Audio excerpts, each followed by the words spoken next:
2 Samuel, chapter 4. And when Saul's son heard that Abner was dead in Hebron, then his hands were feeble, and all Israel was afraid. And Saul's son had 2 men that were captains of bands, the one called Baanah, and the other called Rechab, the sons of Rimmon, a Beerothite, of the children of Benjamin. For Beeroth was reckoned to Benjamin, because the Beerothites fled to Gittaim, and sojourned there unto this day. And Jonathan, Saul's son, had a son that was lame on his feet.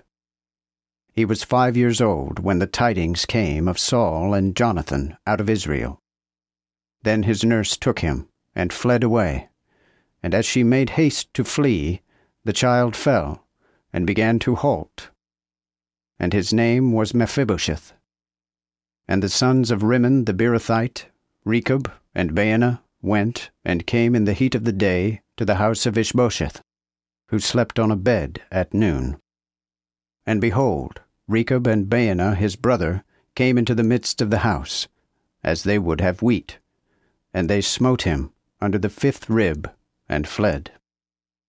For when they came into the house, he slept on his bed, in his bedchamber, and they smote him, and slew him, and beheaded him, and took his head, and got them away through the plain all the night.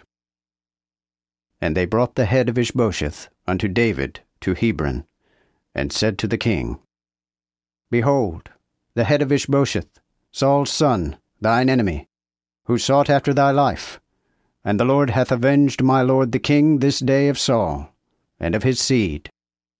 Then David answered Rechab and Baanah his brother, the sons of Rimmon the Beerothite, and said unto them, As the Lord liveth, who hath delivered my soul out of all adversity, when one told me, and said that Saul was dead, thinking to have brought good tidings, I took him, and slew him in Ziklag, who thought that I would have given him a reward for his tidings. How much more when wicked men have slain a righteous person in his own house, and upon his bed? Shall I not now therefore require his blood at your hand, and take you from the earth?